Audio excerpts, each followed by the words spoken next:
India और Australia के दरमियान जारी तीसरा टेस्ट ब्रिस्बेन में जो खेला जा रहा है, पता नहीं बारिश भारत की मदद करना चाह रही है या ऑस्ट्रेलिया की मदद करना चाह रही है।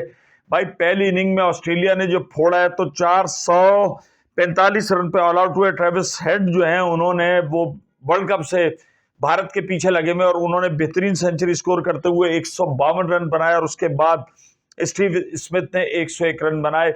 जसप्रीत बुमराह बेहतरीन बॉलिंग की, 6 खिलाड़ी उन्होंने शिकार किए, सिराज ने 2 खिलाड़ी शिकार किए और गालबन उन्होंने कपिल देव का भी रिकॉर्ड तोड़ा है कि इंडिया से बाहर टेस्ट में 5 दफा जो है 9 दफा 5 आउट किए थे कपिल देव ने और जसप्रीत बुमराह अब 10 दफा ये कारनामा अंजाम दे चुके हैं। तो जसप्रीत बुमराह अपनी क्लास के एक फाइनेस्ट बॉलर हैं भाई, वो पटखू नहीं है, कुछ नहीं है। खैर उनसे जब कहा गया तो उन्होंने ये कहा कि भाई मैं भी फास्ट बॉलर हूं, ऐसी बात नहीं है। लेकिन अगर हम बात करें तो एक बार फिर इंडियन जो बैटिंग है वो बड़ी मुश्किलात का शिकार नजर आ रही है और दूसरी पहली इनिंग में 51 रन पे 4 खिलाड़ी आउट हो चुके हैं। विराट कोहली 3 रन बना सके और रोहित शर्मा और केएल राहुल जो है वो इस वक्त क्रीज पर मौजूद है। केएल राहुल ने 33 रन बनाए,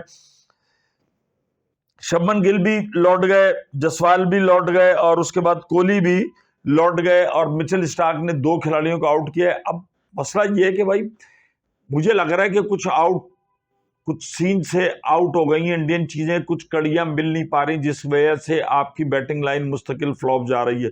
जब से राहुल द्रविड़ भाई गए ना भाई, उसके बाद जिसे कहते हैं ना हमारे तो उसमें कहते हैं ना कि एक बरकत आपकी उड़ गई है। गौतम गंभीर के साथ मुझे लग रहा है कि खिलाड़ी की केमिस्ट्री नहीं। और आप अब बताएं ना कि रोहित शर्मा हो गए या विराट कोहली हो गए, इन जैसे खिलाड़ियों को या पाकिस्तान में देख लें बाबर आजम, इनके लिए आप क्या कर सकते हैं? मतलब आप इनको डंडे के जोर पे कान मरोड़ के इनको आप क्रिकेट नहीं सिखा सकते।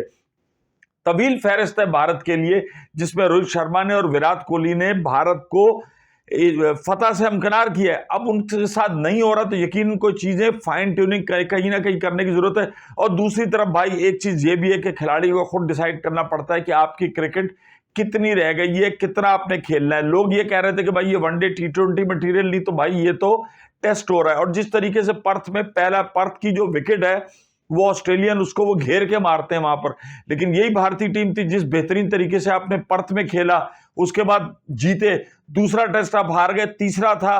अब 3 दिन जाया हो चुके हैं, बारिश की नजर हो चुके हैं। अब देखना है अभी भी 394-95 कितने रन करने, 4 विकेटें जा चुकी हैं, 2 दिन बचे हैं और भाई 2 दिन भी बहुत हैं। आजकल ये जो टेस्ट क्रिकेट हो रही है ये हो रही है बेसबॉल क्रिकेट।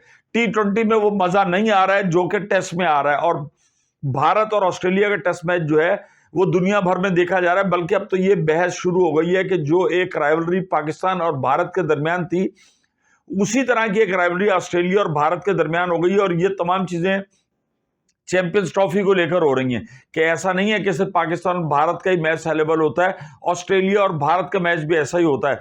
तो अब तीसरा टेस्ट मैच बचाने के लिए रोहित शर्मा कप्तान और इन पे केएल राहुल, इन पे बड़ी कड़ी जिम्मेदारी आती है कि ये कितनी लंबी इनिंग खेल सकते हैं। बाकी चूंकि बाद में हमने देखा है कि भारत में नीचे से भी आके खिलाड़ियों ने रन किया है, लेकिन भाई 300-400 रन बनाना आसान काम नहीं होता। और उसके बाद फिर मिचेल स्टार्क जिस तरीके से ऑस्ट्रेलियन बॉलर कर रहे हैं तो वो भी बुमराह से किसी तौर पे कम नहीं है। बात यह कि ऑस्ट्रेलियन खिलाड़ी, सबसे बड़ी बात मैंने ये देखी है कि वो माइंड उनका बड़ा तेज है। वो हार जीत को तो यहाँ जगह देता ही नहीं है, हर नए दिन के साथ उतरते हैं। और यही वो मैसेज है सुनील गावस्कर ने जो भारतीय टीम को भी दिया है। लेकिन मसला ये कि पाकिस्तान और भारत तो अपने खिलाड़ियों की जरा बात हम कम सुनते हैं, दूसरे लोगों से हम ज्यादा जो है एडमायर होते हैं।